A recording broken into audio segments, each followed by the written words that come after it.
She thought she was clever. She stole a $12,000 ring, blamed me for it, and watched as I lost my job, my reputation, and my peace. But what she didn't know was that karma has a memory. And when it came for her, I was right there, watching every piece of her world fall apart. Hey y'all, my name is Danielle Price, and this is the story of how a co-worker's lies nearly destroyed my life. I was humiliated, fired, and branded as careless, all because she wanted me gone. But years later, the tables turned in the most unexpected way. From courtrooms to job interviews, from her smug smile to her downfall, this is the kind of revenge story you'll never forget. Before we dive in, let me know in the comments where you're tuning in from, and don't forget to like, subscribe, and share this story with someone who believes in karma, because trust me, justice has a way of finding its target. If revenge is best served cold, mine was tucked away for years, sealed tight, stored in patience, and eventually dressed with a neat little flourish before being placed right where it belonged. My name is Danielle Price, a Black American woman who spent almost 12 years at a small family-run company in Baltimore, Maryland, called Coleman & Company. Fabrications. We weren't many, just about a dozen of us, but we worked like we were part of something bigger. The owner, Mr. Eldridge Coleman, treated us like family. He paid fair, gave bonuses when the work was heavy, and even closed shop with pay when his daughter married, just so we could all be present. He was tough, but he cared, and that mattered. I had started there right after high school, learning step by step. First the floor work, then how to manage the details, then the rhythm of the business. When the operations manager position opened up, I put my name in the hat. I had the experience and the years, but what I didn't have was the degree. The role went to someone else. It hurt, not because I wasn't good enough, but because I realized the ceiling was real. If I wanted to move further in life, I'd need that key, education. I gave Mr. Coleman my notice, and when I told him why, he didn't try to stop me. He shook my hand and said, "Danielle, go make it happen. We'll meet again." Grants covered my tuition, but life wasn't covered. Rent, food, bills. That's how I found myself at Metromart, a massive retail store out in Prince George's County. With nearly 50 employees and turnover that never seemed to slow, it was chaos in a branded vest. They sold everything from groceries to fine jewelry. I started part-time in the warehouse, under the manager, Mr. Lawson, with Keisha Monroe as my floor lead. Keisha was sharp, careful, and the kind of woman you wanted on your side when things got messy. I worked nights, studied mornings, and lived in between. 9 years later, I had my degree in organizational leadership and had climbed into the warehouse supervisor role. Keisha and I brought on a young clerk, also named Kay, and to keep things straight, we called her Kay Monroe on the floor. That's when Brianna Tate, Bree to most, showed up. She started as a cashier, then moved into sales, and soon enough, she was the sales supervisor. Bree didn't rise because she worked harder, she rose because she knew how to play people. Laugh at the right jokes, flatter the right manager, report just enough to look sharp, and smile wide while she did it. She and I clashed. Where I pushed for process, she thrived on shortcuts. When I called out problems, she called me a snitch. When I brought ideas to meetings, she raised her voice and claimed them as her own. She wasn't incompetent, just manipulative. And eventually, she made me her target. Because Metromart carried luxury goods, I had created a tight chain of custody procedure for jewelry: scan, log, verify, seal, and deliver straight to the safe. No shortcuts. One day, a custom ring set worth $12,800 came in. I followed my checklist to the letter, logged, sealed, documented. Then I told Keisha I was taking it to the office safe. The only supervisor with a safe code that day was Bree. I carried the box into her office. She barely glanced up from her computer. "Put it on my desk," she said. "I'll lock it up when I'm done with this email." Procedure said no, but in that moment, arguing with her over the safe in front of staff and customers wasn't smart. I set the box on the corner of her desk, reminded her it needed to go into the safe immediately, and walked out with that itch in my back I couldn't shake. The next morning, Mr. Lawson called me into his office. Inside sat Lawson, Bree, and Ms. Howard from HR. "The ring set is missing," Lawson said flatly. I explained the procedure.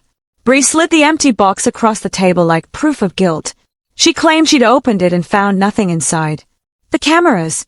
Conveniently down for maintenance for the past 3 days. It was my word against hers. And the fact remained, I was the last person seen holding the box. I was asked to step outside. When I returned, the verdict had already been written.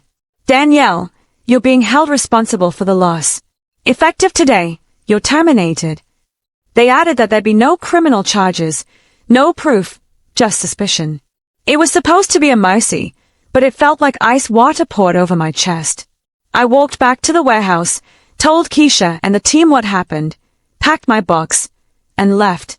I had built that procedure to protect people, and somehow it had been twisted to destroy me. The day I walked out, Keisha Monroe hugged me and went back to her shift. On the surface she was steady, but Keisha was the kind of woman who never forgot a wrong. She told her husband, Andre, everything that night. Andre, patient and measured, asked her, "You trust Danielle followed her own rules?" Keisha answered without pause, "I do. I watched her." Andre leaned back, nodded once, then let the truth walk itself out. Folks like Bree always show their hand. And so Keisha began to play the long game. She didn't confront Bree. She befriended her. She gave her soft praise in the break room, laughed at her stories, nodded when Bree bragged. A few weeks later, Bree invited Keisha and Andre to hang out with her and her husband, Marcus. What started as one evening turned into bowling nights, backyard cookouts, and couples game nights. Over time, Bree got comfortable. Keisha, patient as stone, would occasionally roll her eyes about old times and mention my name with a scoff. Bree ate it up, bragging about how she'd outmaneuvered me, about how Lawson trusted her, about how she had the store in her hands. Months passed. Trust built. And then, one humid Saturday evening, after a long barbecue at Bree's townhouse, the conversation shifted. Music low, drinks poured. Bree leaned back and smiled too wide. Keisha said casually, "Wild how some folks used to drag us down. Remember that whole ring drama?" Bree's eyes gleamed. "That wasn't drama, that was me cleaning house." Andre kept his face still. Keisha tilted her head, curious. "Cleaning house?" Bree laughed. "Girl, you're our family. I can trust you." She lowered her voice like she was sharing a sacred secret. "That day, Danielle did her whole checklist. Yeah. She put the box on my desk. Safe was open. Cameras were broken. You get me?" She winked. Keisha let her talk. "I wanted those rings," Bree said, her words sloppy with liquor and pride. "And I wanted her gun. So I took them. Told Lawson the box was empty. Simple." Keisha asked softly, "Where are they at now?" Bree, drunk and giddy, marched down the hall, pulled down a shoebox from the closet, and showed Keisha a velvet case tucked in tissue. She didn't open it, but she didn't need to. What Bree never noticed was that Andre, who ran a side hustle in sound and recording, had slipped a small audio recorder beneath the coffee table before the night began. Her entire confession, from bragging to hiding spot, was caught crisp and clean. On Monday morning, Keisha handed a thumb drive to Mr. Lawson in HR. They listened once. Then again. Faces drained. By afternoon, the police were at Bree's desk with a warrant. They searched her house, found the rings exactly where she'd shown them, and arrested her quietly in front of her peers. The whispers spread faster than emails. By closing time, the whole store knew. 2 days later, I received a call from the prosecutor's office. "Ms. Price, we're pursuing felony theft charges against Brianna Tate, and would like your testimony on procedure and the circumstances of your termination." I agreed without hesitation. For the first time since the day I was fired, I felt steady. Not angry, not bitter, just steady. Because when justice decides to walk toward you, you don't need to chase it. You only need to hold the door open. The day I sat on that witness stand, I felt the weight of everything that had happened. The years of hard work at Metromart, the humiliation of being branded careless, the late nights of doubt. But as I looked over at Brianna Tate, shackled by her own arrogance, I realized the balance was finally shifting. The prosecutor walked me through the basics. I explained the chain of custody procedure I had written, how I followed it, and how Bree was the last one with access to the safe. My voice didn't shake, not even once. Then came the recording. Clear as a bell, Bree's own words filled the courtroom. I wanted those rings, so I took them. And I wanted her gone, so I made it happen. The jury leaned forward. Even the judge raised her brows slightly. Bree's lawyer scrambled, arguing that Keisha and Andre had manipulated her, that she was drunk, that it was entrapment. But the judge wasn't buying it. Bree had a reputation at that store, and her drinking was no secret. When the verdict came, it was guilty, felony theft, falsification, and workplace misconduct.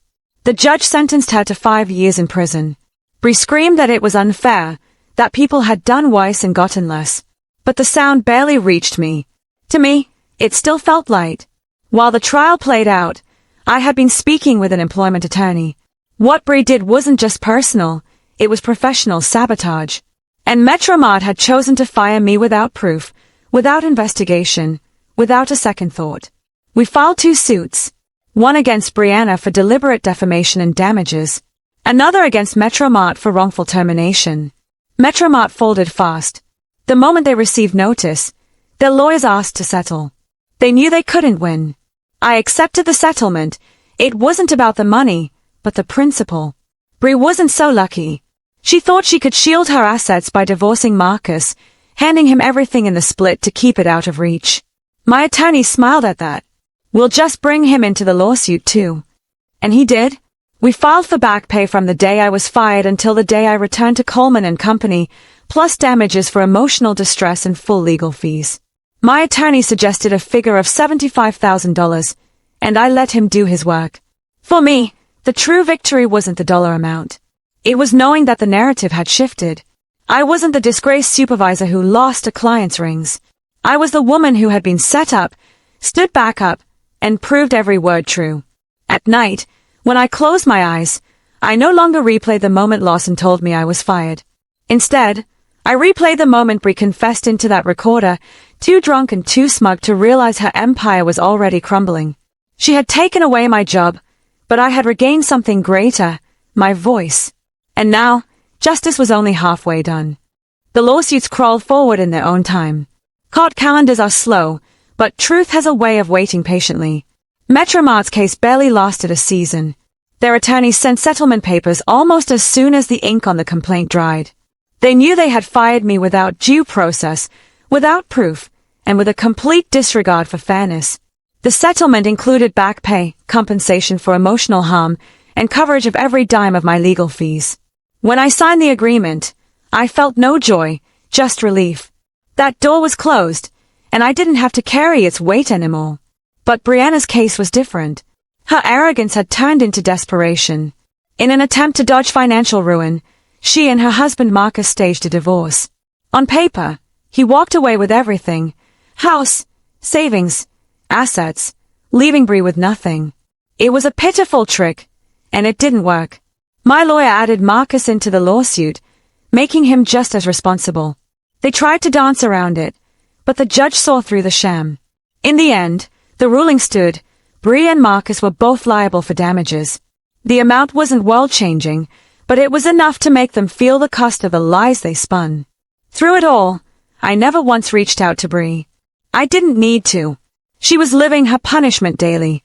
Jail took away her shine. The settlement drained her accounts, and her name, which she had once polished so carefully at Metromart, was now mud. By the time my cases were resolved, I was fully settled back into Coleman and Company. Fabrications.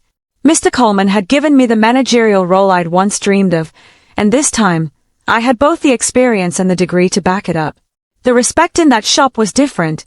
It was earned and mutual. I felt whole again. And then, months later, the twist arrived. We were hiring for a new position. A staff member had moved on, and Mr. Coleman asked me to help review applications. I flipped through resumes one by one, until I froze. The name on the paper almost made me laugh out loud. Brianna Tate.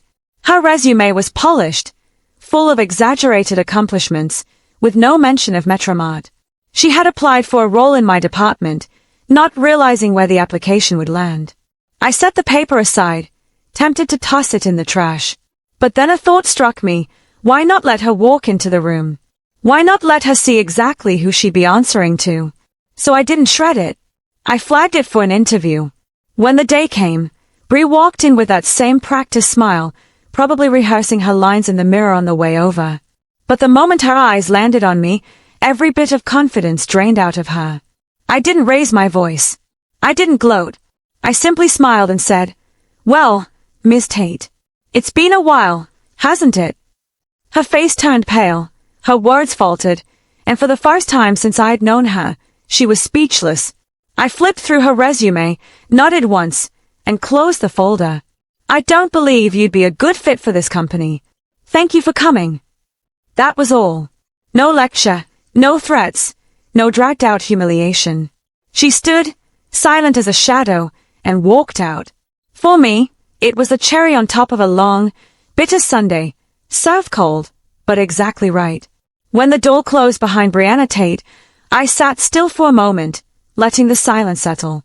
I wasn't trembling with triumph, and I wasn't burning with anger either. What I felt was something deeper, completion. For years, her lies had stripped me of my name, my career, my peace. She had stolen more than jewelry, she had stolen dignity. And yet, life found a way to turn the wheel back around. Bree ended up with the very thing she had wished for me, loss, shame, and a reputation that couldn't be repaired. But standing there, watching her leave my office with no words left in her mouth, I realized something important. Revenge might taste sweet, but vindication nourishes the soul. Keisha and Andre had been my anchors through the storm. Without them, Bree's arrogance might have gone unchecked, and I might have remained branded as careless forever. Their loyalty reminded me that not everyone in this world is out to break you. Some people fight for your name when you can't fight for it yourself. Back at Coleman and Company, Fabrications, life was steady. Mr. Coleman respected me not just as an employee, but as a woman who had fought to better herself. The younger Wykers looked at me differently too, not because of the title, but because they saw the resilience behind it. When I think back on Metromart, on the empty box sliding across that table, I no longer feel bitterness. That day was the fire that forged me. And when I think of Bree, of her smug look the moment she thought she'd won, I don't feel the urge to hate her anymore. She gave me scars, yes, but she also gave me strength. She forced me to fight for myself in ways I never had before. If there's one lesson I carried, it's this.